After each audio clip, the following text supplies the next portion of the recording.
Hello everybody, good day and welcome back to my channel. Today is going to be a little bit strange because I am going to do an unboxing, but not on any everyday items that I did before, like furniture or kitchenware, things like that.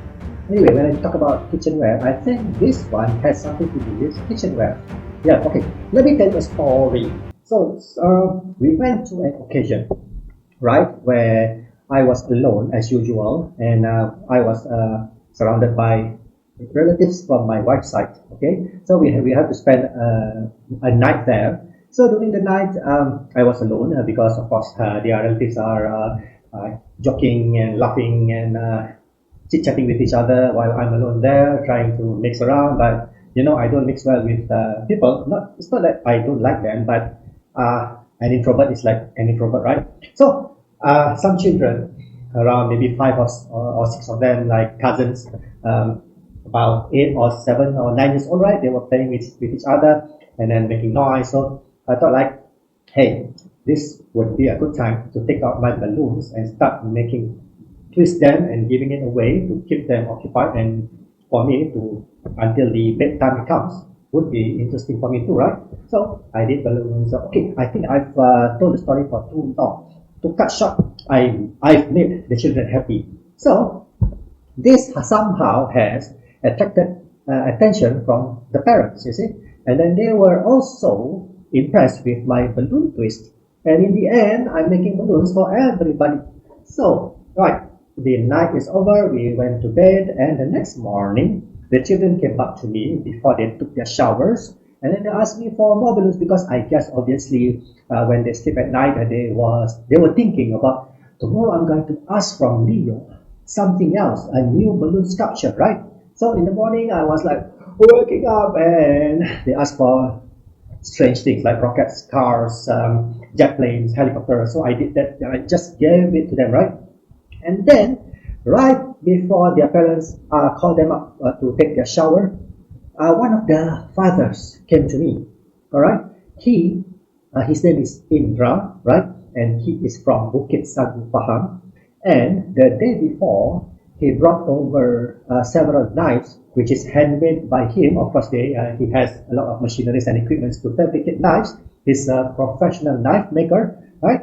And guess what? He gave me this, a knife, right? So I was like, huh? But yesterday you were selling them to other relatives, right? Of course, they have special prices, right? I, on my own, is like, this is not my immediate relative, so I'm embarrassed, I'm shy to ask to buy a knife with a special discount because I'm considered myself as an outsider, right? And then he gave me this. That's why I told him, sorry, this is expensive, right?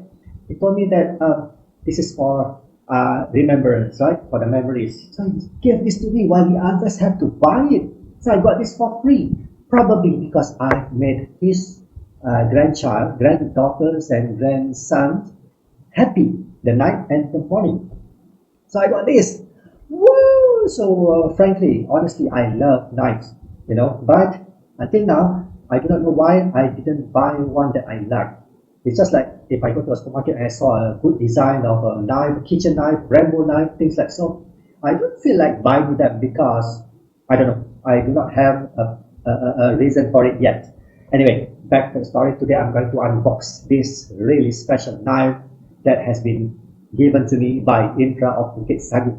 Now, when I say Indra of Bukit Sagu, and I was saying that he's a professional knife maker, firstly, he taught me. I was like pulling this apart to open it up, and then he told me that that is the wrong way to take off a knife from its handle, right, from its cover. The correct way is less pressure from the left hand, and then I have to grip this with 4 fingers and then push this with my thumb. You see this specially designed so that I can just push it like so, and there it goes. Now back to the story. Indra Bukit Sagu, you can see there's the logo there, Indra Bukit Sagu. Hopefully you can zoom in, IBS. So this means that he is a professional knife maker. I think I've met him before, but it's been a long time that I do not know that he is a professional knife maker. So look at that, guys. Now, let's start talking about the knife. This is his what you call that, the cutting edge of the knife, right? This is the cutting edge, and this is the I don't know, they call it like maybe the tulang or the bone of the knife, which is about, I can say, 3 millimeters or 2.5 millimeters. So it is rigid. It is tough, guys. It is tough. And I prepared a few things over here to test the knife. Firstly, now this comes right on top of my head, right? Firstly, I got a magnet here to see whether this steel is actually stainless steel or normal mild steel.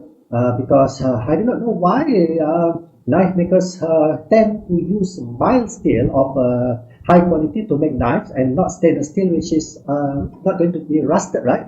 So putting the magnet on it, so it sticks. The magnet sticks on the knife, which means that this is mild steel. I don't know why. Maybe it's the method of knife making. It doesn't impress them to use stainless steel, right? Or probably stainless steel are very hard to sharpen, probably, right? Okay, so that is the cutting edge of the knife. Now, let me measure the length of the cutting edge from this part over here, right? The point where the cutting edge meets the handle. Exactly 7 inches. Exactly 7 inches, right? So look at that. 7 inches of it. This is considered like to me, it's like a knife and also a machete, right? If I were to like hiking and then I were to slash or cut some branches along the way, right? This is the correct length, and I can feel that it's going to do a good job because the weight ratio, you know, the cutting edge and the bone is much heavier than the holder, right?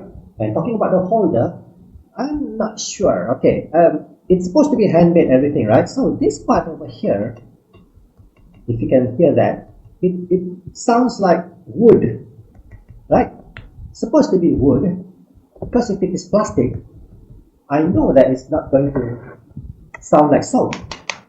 But still, if you zoom in, you can see that it's shining far better than wood. But I guess it is wood, but it has been covered with varnish, thick varnish, thick layers of varnish that it shines bright, shine bright like a diamond, shine bright like a diamond, like so, right? And now this part, okay, this part is to me is debatable, or subjectively, probably this has been bought somewhere, a ready-made part, because to make that part, I don't think it's going to be practical to make it themselves. They should have just bought it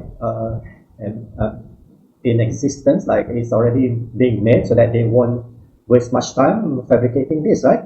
And I hope that even though that this part is being prefabricated and it's a stock parts that is available out there, I hope that it holds the cutting edge to the handle firmly, so that when I do a slashing, the cutting knife and the bone will not like fly away and escape from the handle instead, right?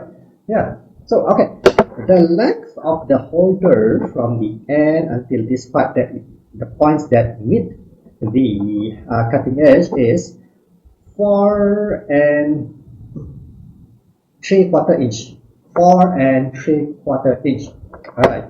Now let's test the weight ratio, the balancing between the cutting edge and the holder. As you can see, when I place my finger right where the point of the cutting edge meets the handle, the cutting edge is far heavier than the holder. Yeah, I like it because it's going to give a power when I do some slashing, right? Yeah.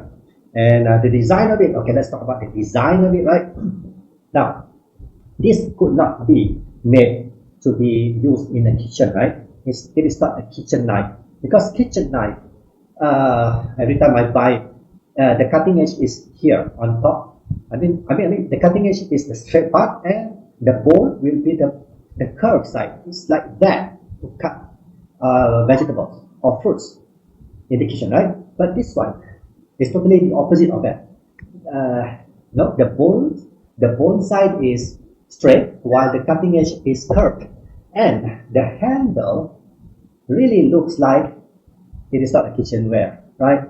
I do not know whether I should say this, but this handle looks like a weapon, right? It is like a weapon, right? I mean, it's supposed to be shaped like that because if I go hiking, so I need a firm grip on the handle itself. So this is practical, right? Alright, so okay, that's the perspective from the front and from the back for your enjoyment pleasure. Now let's talk about the cover or the holster. Yes, that was the word that I was looking for, holster. Now, from the first glance, I think you would make the same mistake that I did. I thought that this is made out of leather, but then listen to that. It's hard. Leather will not sound like that. No, this is not leather. I did ask him personally, is this leather? No, stupid, because I'm being stupid because I asked him whether this is leather or not, because from the sound of it, it couldn't be leather, right? And he told me that this is PVC, plastic. Look at that. The inside is white, PVC, and it has been molded properly and with holes that he can revet the screws, the bolts and nuts for the handle, the clip that will fit into any belt or pants top, right? Look at that. This is made out of PVC. I guess it's and then it has some holes over here. You know why? I think this is logical. I didn't ask him about this, but logically a design, if this is a holster for a knife, it should be having some ventilation so that when you put the knife into the holster, it will have air ventilation, right? So the holes act as the air ventilation that lets air to go in and out and to make the knife breathe, so that if the knife has just been used and being washed and it is still like not wet, we wipe it dry, but it still has some moisture in it. When you put it in the holster, it will like ventilate the air and it will dry completely, so that the cutting edge will not rust, because as you remember, it is made out of mild steel, right? Right. And in the front, the tip there, you see, it's not totally closed. It has some gap in it, some hole, because, yeah, same purpose, to make the air ventilates inside of it, right? Look at that. And talk about the rivets. This has been riveted with metal grommets, right? And these two grommets have been used to screw in with bolts and nuts the clip, the belt clip there, the belt clip. All right. And let me show you how good it does look on me when I put it on my wrist, right? Yeah. Put it on my belt there. Whoa. Look at that, guys. Yeah, I do look more handsome with this on, right? And then I just push it with my tongue like that, and you see, you will be very intimidated if you see me like this, right? Just kidding. I'm not going to use this as a weapon or a defense mechanism, but I'm just going to use this to go hiking or camping. It's going to look nice on me like so, right? Let me take it out. All right. Holding a knife, you have to be very careful every time, because guys, this cutting edge is very sharp. I'll let you listen to the sharpness of it using my fingers. Yeah, can you hear that? Now, to prove that this knife is no joke and it's very sharp, I saw on on some videos that they use a piece of paper to test the sharpness of the knife. If it can cut a paper while holding it like this, it is very sharp. So let's do this. Ooh. Ooh. Ooh. Wow. So I did double that. If I just make it a single layer, maybe this paper is a little bit soft, but yeah, I did prove to you that this is a very sharp knife, right? See? Oh, that is okay. Look, I'm not so good in handling knives yet. But with this, I'm going to do a little bit of practice because I did practice the art of self-defense, the silat gayung, and one of the weapons that is being used in the silat gayung is the knife, the keris, the Malay dagger, and the parang. So this is actually like a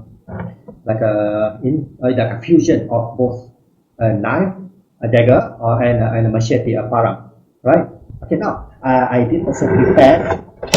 Sorry about that. I did also prepare a weight to weigh this knife so that you people out there can really feel what I have in my hand right now. So let's put this like so and tune it to 0 exactly. And okay, let me look for it on my own, right? Sorry. Recalibrate 0, right? Okay, and then I put it there, and it weighs. Yeah, I'm very sure that it is 120 grams. Okay, you put your comment in the comment section down here, right? If I'm wrong or if I'm right. It is 120 grams, right? Am I right? Let's pick it up and put it back in, right? Alright, 120 grams, or maybe 140, around that, 120 or 160, 120, 140, 160 grams, right? So it is not very heavy, but not so light at all that it won't function as a machete. This is quite good, right? It's quite good. All right. IBS, Indra Bukit Sagu from Pahang. Yeah, I think he is going to be listed as the best knife makers in Malaysia, handmade, using machineries and equipment, of course. And this is not the only design of knife that he fabricates. He has a lot of others, like very short one, like the one he used to open up durians, you know, the shape, I mean, and long ones, square ones to chop to chop meat, right? And yeah, actually, he told me that he fabricates these knives, especially to be used during the korban, the sacrifice hari raya, right? Where the Muslim takes their pilgrimage to Mecca to perform their Hajj, and at the same time, we did the sacrificing occasion. Okay, sacrifice goats or cows, and then we will use these knives to process the meat, to cut them into pieces to be given away to the poor and to the needy. So he fabricates knife especially for that, actually. But really, I'm very impressed with the design of this knife. Okay, now what I did just now was from the top of my head, like what should I test when when choosing a knife. Yeah, although this is given to me, but I would like to know how to choose a knife properly to get it to be useful and functioning to yourself, because everybody is different. Every individual is different from each other. So I did some googling. And let's see. Firstly, it told me that when considering how to choose the best knife, kitchen knife, actually, I'm going to share this link with you guys down in the description, okay? Why you need the right knife, things to consider when choosing a knife, materials used in both the knife and handle. Okay, let's talk about the material. Yeah, the materials used in the knife you choose makes a huge difference when it comes to many things, including how long a knife will retain its edge, the weight, and even its durability. When it comes to the environment it's kept in. You see, knives and their handles can be made from stainless steel. Okay, you can read from the article yourself, stainless steel, and then it has carbon steel. Probably this is carbon steel, right? Not my steel, because my steel are soft. It can bend easily. Carbon steel, and then there is the Damascus. Oh, the Damascus knife, and then ceramic. Okay, these are for children, right? And the handle usually made from wood and metal handles can be best. Or metal handles probably make the whole thing out of metal. So the edge, the knife, the edge, and the handle is a whole solid single material so that it will not have a chance to break off, right? Okay, sharpness and edge retention. Okay, so sharpness, yes, just now I tested the sharpness. Weight and balance. Yeah, you see, I did weight it and I did balance it, so I did right. Yeah, please read from the article down there. And then is it forged or stamped? Okay, so this one is forged. I know it is forged because Mr. Indra, told me that he forged it. Of course, because he is fabricating it not like a mass production, but he has to make it like a few knives a day, right? So he has to do the forging, but of course he has to use machines for that, right? He did use the what do you call it? He heats up the metal until it is red, and then he has them forged with a machine, I guess, not like using a hand, right? So stamp.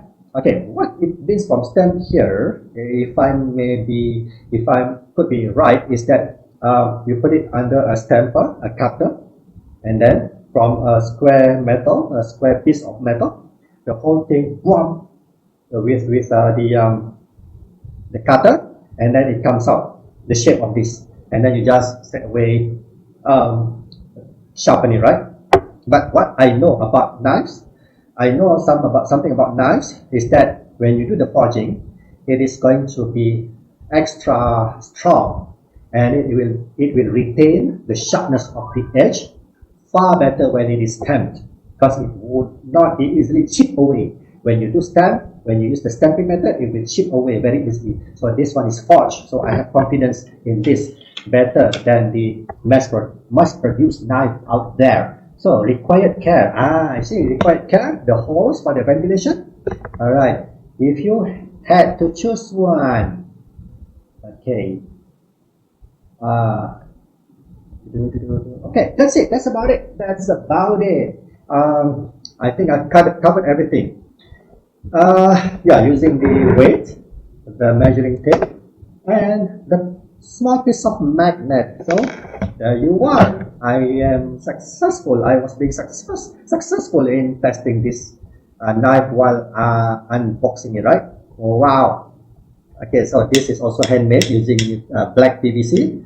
So that's it, guys. I'm very happy that I'm given this knife, but I mean, it's not that easily somebody can give this to someone else because he's selling this. But you know, when you do good, you get good, right?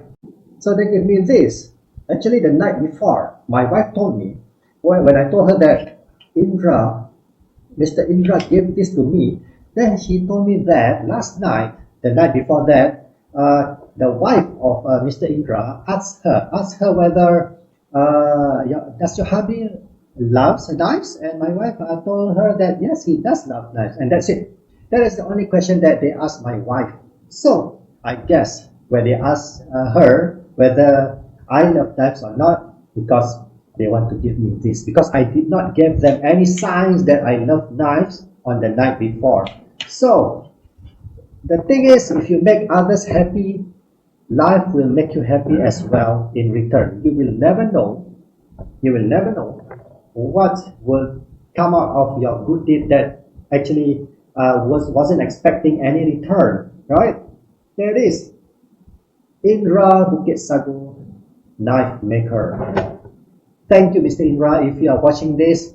Yep, I didn't give you my YouTube channel, but I know that probably you will watch this.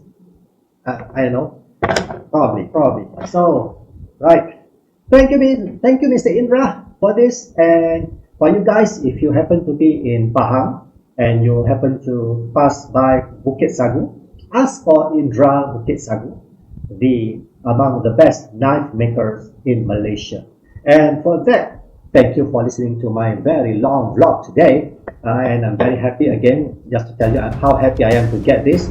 And yeah, probably I will see you again in the next video, whether it's going to be any adventure, unboxing or eating or discovering new things. And I will definitely see you next time. Cheerio and bye bye.